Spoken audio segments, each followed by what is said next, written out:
നാടകകൃത്തും എഴുത്തുകാരനുമായ Omchery N പിള്ളയ്ക്ക് യാത്രാമൊഴി നൽകി ദില്ലി. ട്രാവൻകൂർ പാലസിൽ രാവിലെ ആരംഭിച്ച പൊതുദർശനത്തിൽ രാഷ്ട്രീയ, സാംസ്കാരിക, സാമൂഹിക രംഗത്തെ പ്രമുഖർ അന്തിമോപചാരം അർപ്പിച്ചു. ദില്ലി മലയാളികൾക്കിടയിലെ നിറസാന്നിധ്യമായിരുന്നു ഓംചേരി എന്ന വിവിധ മലയാളി സംഘടനാ ഭാരവാഹികൾ അനുസ്മരിച്ചു.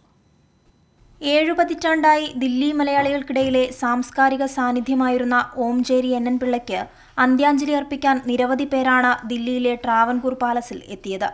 രാവിലെ 10 മണിക്ക് ആരംഭിച്ച പൊതുദർശനത്തിൽ രാഷ്ട്രീയ, സാമൂഹിക, സാംസ്കാരിക മേഖലകളിലെ പ്രമുഖർ അന്ത്യാഞ്ജലി അർപ്പിച്ചു. കേരള സർക്കാരിനു വേണ്ടി ദില്ലിയിലെ പ്രത്യേക പ്രതിനിധി KV തോമസും കൈരളി TVക്ക് വേണ്ടി ഡോക്ടർ ജോൺ ബ്രിട്ടാസ് MPയും അന്തിമോപചാരം അർപ്പിച്ചു.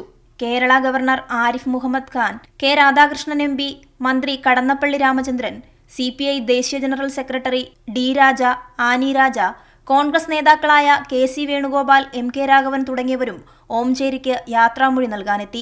കേരളക്കരയ്ക്ക് ദൂരെ ഔദ്യോഗിക ജീവിതം നയിക്കുമ്പോഴും മലയാളത്തെയും സാഹിത്യത്തെയും ദില്ലി മലയാളികൾക്ക് പരിചയപ്പെടുത്തിയ ഓംചേരിയുടെ വിയോഗത്തിൽ വിവിധ മലയാളി സംഘടനാ ഭാരവാഹികളും സാംസ്കാരിക പ്രവർത്തകരും അനുശോചിച്ചു. മലയാളം മിഷന്റെ ഇന്ന് നട്ടലോടെ നീർത്തി നിൽക്കുന്നുണ്ടെങ്കിൽ അതിന് പ്രധാനപ്പെട്ട പങ്ക് ഡൽഹിയിലായിരുന്നു.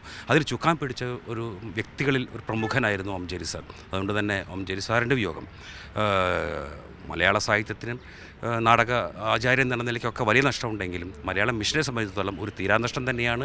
കേരള എഡ്യൂക്കേഷൻ സൊസൈറ്റി ഇന്ന് ഒരുപക്ഷെ ഡൽഹിയിൽ 4 സ്കൂളുകളായിട്ട് 6000 ചില്ലാനം കുട്ടികളായിട്ട് ഡെവലപ്പ് ചെയ്യും.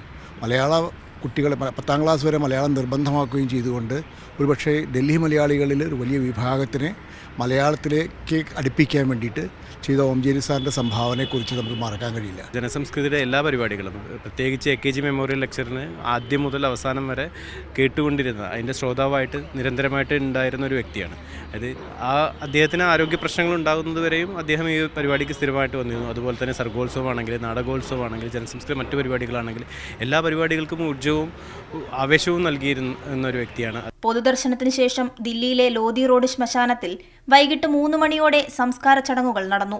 വാർദ്ധക്യ സഹജമായ അസുഖങ്ങളെ തുടർന്ന് ദില്ലിയിലെ സ്വകാര്യ ആശുപത്രിയിൽ വെള്ളിയാഴ്ചയായിരുന്നു അന്ത്യം. ഓംചേരി വിടവാങ്ങുമ്പോൾ നഷ്ടമാകുന്നത് ദില്ലി എന്ന മഹാനഗരത്തിലെ മലയാളികളുടെ സാംസ്കാരിക മേൽവിലാസം കൂടിയാണ്. കൈരളി ന്യൂസ്, ദില്ലി.